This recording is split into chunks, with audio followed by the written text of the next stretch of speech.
All right, ladies and gentlemen. So in front of me are three bows, and over here is one more. And we are actually going to start with this one. Now, in the last video, if you saw it, you saw me take this bow and dial in the shelf. You also saw me take this red one and do the same.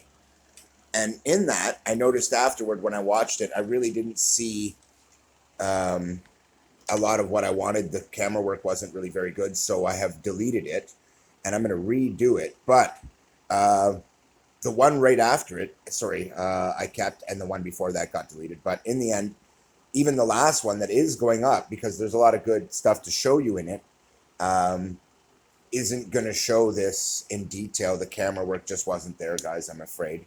It wasn't, well, it was too zoomed in to show you the entire area I thought I was showing. I wasn't.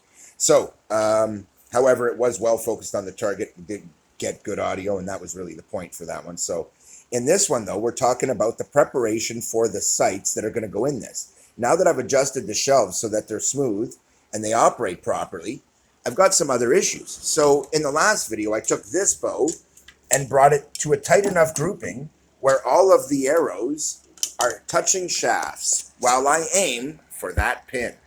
So again, we're going to zoom right in. I'm going to head over to it and we're just going to go for it. So I'm going to explain why this bow, as accurate as it is, it might seem like, okay, it's ready for the next step. And it technically isn't until I do a couple of things. One, it was pushing everything over to the left just a little, which means my tiller was out. And when I look, I see that it's right here. See this? Remember what I said about these having to be over? Just that little change is enough that that'll fix it right there. Now, I don't know if you guys can really see this well, but all I've done is move this knot over just a tiny bit. And now, the two knots are in the perfect alignment to line up with my rest.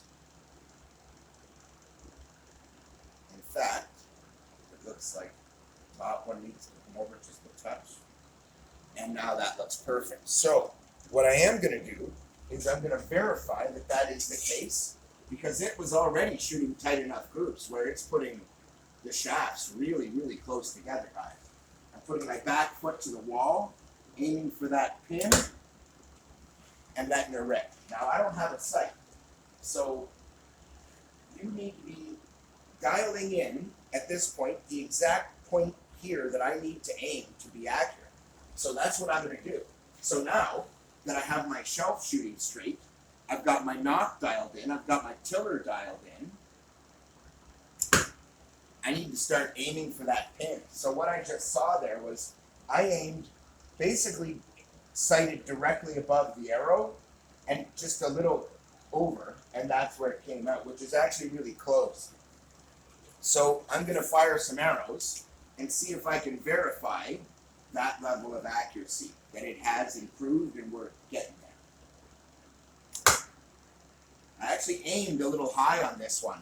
So on this one, I aimed a little to the left and nailed my target perfect. On this one, a little high and nailed my target perfect, because I don't want to hit my shaft. Now this brings up my next problem and why I'm stopping here. This is now dialed in perfect. It shoots perfect. I know my aim point, which means I know where my sight needs to be installed. Everything is dialed into perfection. Now I leave it alone. I'm not going to be touching it anymore until the sight arrives, and until I've sewn in the knot to make it permanent and locked in tight. Because that bow is so pinpoint precise now. Oh, I also wanted to point this out. See that? I don't recommend you use these little foam blocks, but because you technically can. You can just take off a chunk of foam and stuff it in and rip a chunk or cut a chunk out that'll fit, and then force fit that chunk in.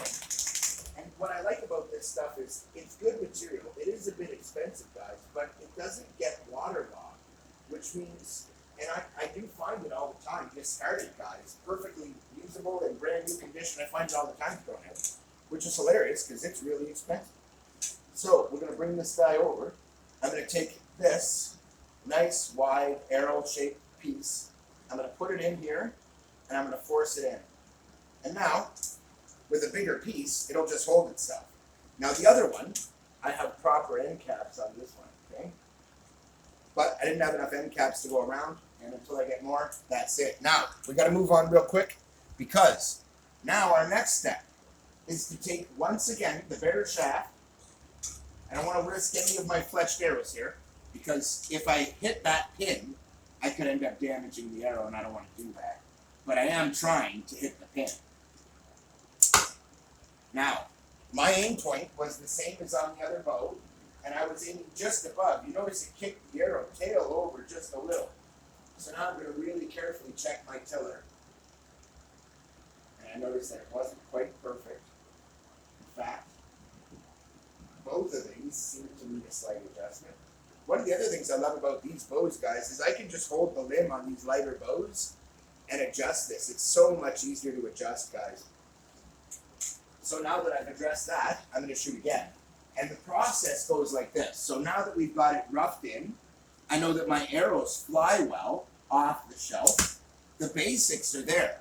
Now I aimed a bit high there, and it came out pretty high. So it might very well be, see, at this point I want to look for absolutely anything that's wrong and then check it. If it's coming out high, my knock is too low. And this is where you really fine tune everything. I've adjusted my shelf, don't forget. That can put out your knock. And that time, I aimed very precisely for the pin. Very precisely. And you can see it came just a little low and just a little left. So, you might think that this needs to go to the left at that point. These knots, they actually don't. You want to adjust very incrementally, very slightly to the right. By like 1/1000th of an inch. Also, if it came out low, that means I moved my knock up slightly too much. And I'm going to move that back down just a tiny touch. But we're talking incrementally here, like the smallest change I could possibly make. And once again, I'm aiming for the pin. Now, when I let go, I felt my hand do this. If you do anything that's wrong, if you don't feel a smooth, perfect release, do not count that against the bow. Do not ever make changes based on that, guys. Now, on that one, I knew I was aiming under the pin, and I felt my release on my thumb wasn't right. You got to pay attention to these little details, guys. Why is I kind of do it and cover it? Because otherwise, you'll never get it right. It won't really be that accurate. So on that one, I noticed my arrow was kind of coming off my knock. Off the shelf a little bit there. So you want to go until it's not. You want to go until you get a perfect shot. Now in this case, I know I was aiming for the pin, but I was a tiny little bit to the left. And a tiny little bit under the pin at the split second I let go, because your hand is moving. So you've got to pay attention and know exactly that split second you let that hand go and know exactly what's up. Now I just noticed up here, and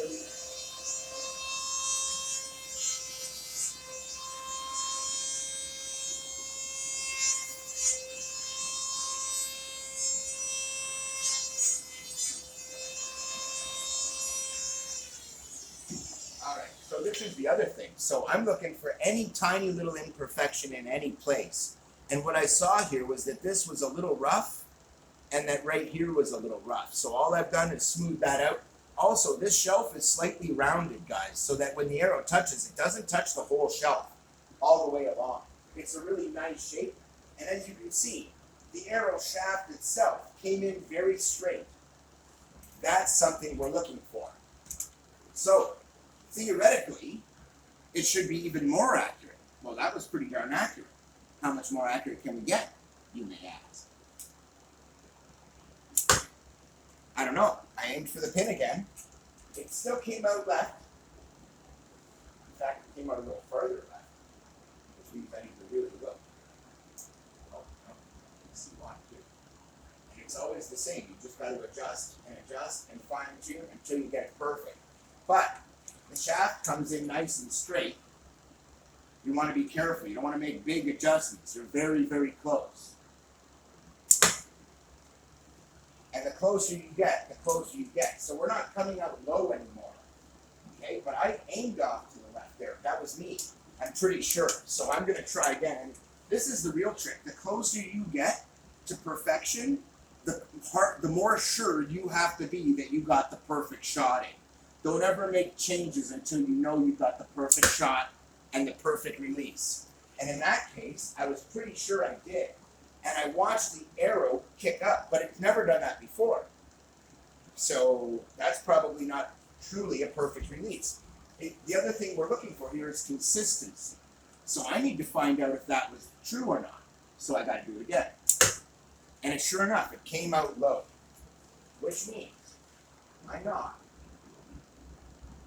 Don't forget, I just adjusted my shelf again, which means I lowered a little bit of the shelf, which means my knock needs to change position. Also, this is a bent shaft, guys. What if it was perfect and I just adjusted it trying to adjust for a bent shaft, which is what I'm doing. This is a bent shaft. But now we're back online. So because this is a bent shaft and I'm seeing I can't get any closer than this, you may say, why would you want to fire a bent shaft, Keith? And I'll say this. There's an old saying that a good bow will make even a rough arrow fire pretty well, reasonably accurately enough that you can hit your target with it. And that's the real trick. So at this moment, I'm trying to figure out exactly that. Can I hit my target reliably, predictably, accurately? All that. So let's find out. Even with a bent shaft. Now, this is why I hate bent shafts, though, because you can't just fire a shot. That shaft might have been turned around the wrong way. And I can't just bet on that. I'm not making changes to a bow I spent this many hours working on just for that. No way. Because of that. So I took my time very carefully. I made sure that I was aiming precisely at this point. And I aimed slightly to the left so I wouldn't hit the pin. Where does it come out? Slightly to the left. I got good penetration, which is another really good indicator that the bow is dialed in. And that's the other thing you look at. So now I'm looking at all of these details, and it helps me to really dial in the bow. So I've never seen anybody else use a setup like this, guys, for dialing in your bow, but it's damned effective. And to prove that it is, I'm going to pull the pin, because this bow is now dialed in and I don't want to hit it. And I'm firing better arrows now that are not bent. They're not going to be all over the place. They're going to be pretty precise. If I'm pretty precise. Only what if I'm not? Well, do I hold that against the bow and suddenly start making big changes because I just fired a shot and it went awry? Hell no. And I mean hell to the hizzy no. What I do is test and shoot. And if I keep getting bad results, I have to look at something other than my knock and the alignment, like my fletching. Now this is a real small fletching, so I know that's not the problem right away. But I can already tell you what the problem is. Do you know? Should I be shooting this black fletching up, or white fletching up, or white fletching down? God only knows. What I'm seeing here is that none of these fletchings seem to really line up for this shelf very well at this knock height at all. In fact, I may have the knock too low. In fact, I do. And when I look really precisely, I can see it. But I can also see that the knock is pretty loose right now from being shot so much. And this might actually be a good time to stop, level your knock, tighten it with some thread, because it's no longer accurate. Well, why would that be? We just finished firing a bare shaft, right? Only the bare shaft is bent. And so what you need to do is follow that exact same process, only with your best arrow, you might think. Not necessarily.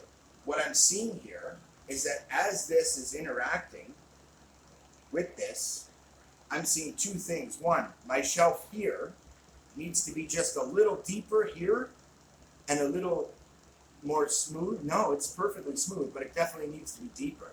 I can feel it's kind of rounded here, and it wants to sit on an odd angle because of that. So I need to address that.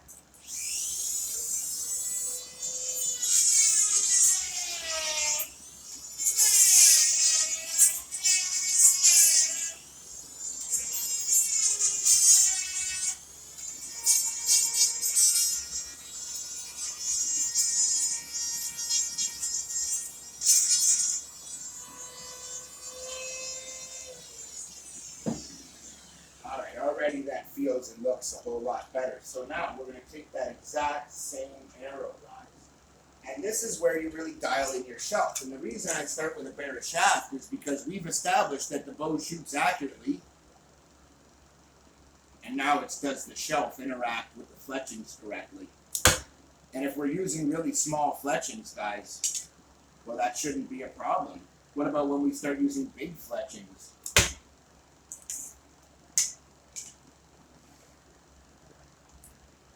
And right now, I'm not even paying attention to the way the fletchings go, and that's bad. Now, this arrow has traditionally been a white fletching up, so you still got to pay attention, guys. You still got to aim. You still got to line things up, pay attention to your shelf, look at your knock height, make sure it hasn't changed, all that stuff, until it's pinpoint locked in. Now, look at this. Now, I put two arrows touching each other and was able to split those with a third arrow, but I know it was coming in here. And as soon as it hit this, it got interfered with. And I can't count on that as an accurate shot. The tail kicked over, but I didn't see the tail kick over off the bow. I could have swore I saw it kick over there. And that's better. So now, I've proven that that is accurate. And this is why I'm telling you to use the pig. This bow is now so perfectly accurate that I'm at serious risk of hitting my arrows, guys. So there's my 3-arrow group. Also, while shooting, I have now separated all of my fletchings. So on the left side, they all shoot exactly the same. And on the right side, they all shoot exactly the same. That was part of the goal. So now this is a 2-inch group. Does that look like a 2-inch group to you? Heck no. This is that, which is a 1/2-inch group. Guys, look at those shafts. They are absolutely pinned to each other. So in order to not wreck my arrows, when I see that I have a nice tight group of 3, it's actually, hint, hint, wink, wink, nudge, nudge, ladies and gentlemen, it is the single most important thing in archery is your arrows and your bow, and the condition of those things is really important. So, you will destroy your arrows a heck of a lot more quickly, you guys, if you don't follow this basic advice. Once you have the bow dialed in properly and you're going to start shooting for groupings, you want to make sure that you're not ruining your arrows. Otherwise, you know, it's nowhere near as fun. So now, as you can see, I'm aiming at the same height, guys. I'm just aiming over a little so that I don't wreck my arrows. And as you can see, now that we've got it fine-tuned, it's pretty darn accurate.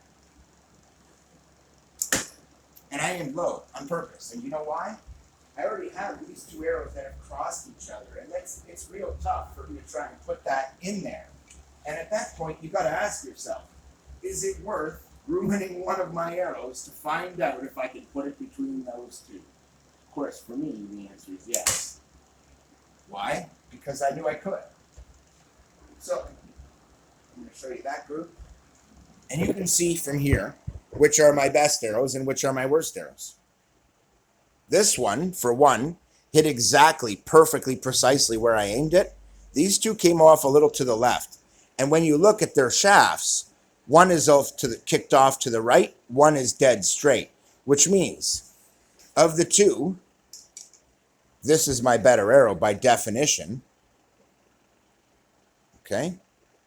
And the reason it's my better arrow is because the other shaft was kicked off substantially over, whereas this one shaft is actually perfectly straight, and this one came off a little bit. But we know this is a warped shaft, And I tested this one last time, and it's a little warped too. So in the end, those two arrows should no longer be used when we're testing for accuracy with this bow. How can I dial it in any better than that without that? Without a straight arrow coming in straight? I can't. Otherwise, the fletchings are going to be all over the place. So now I go to my best three arrows to see if it was my nock alignment or my tiller. And I look and see that they're all pinpoint straight, direct into the target, and they're perfect. So I know it's not the bow at this moment. And believe it or not, now I want to do the exact same thing that I did with the other bow. And I'm gonna.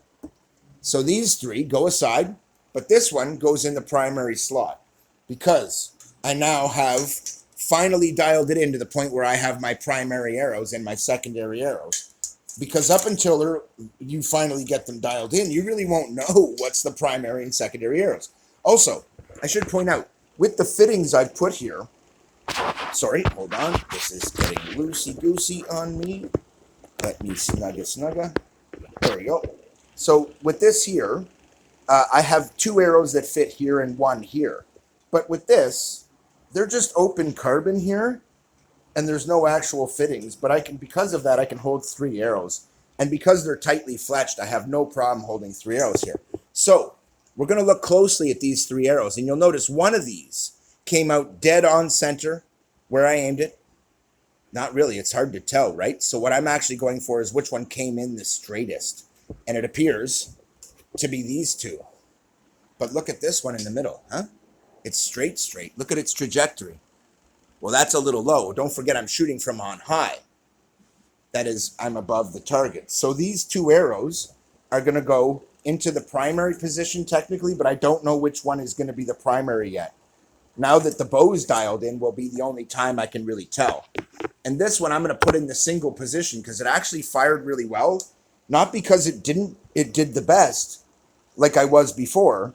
I'm putting it there because it did the worst, and I want to keep an eye on it and see if it's the arrow itself, because these ones are all good. So in the end, this is what I recommend.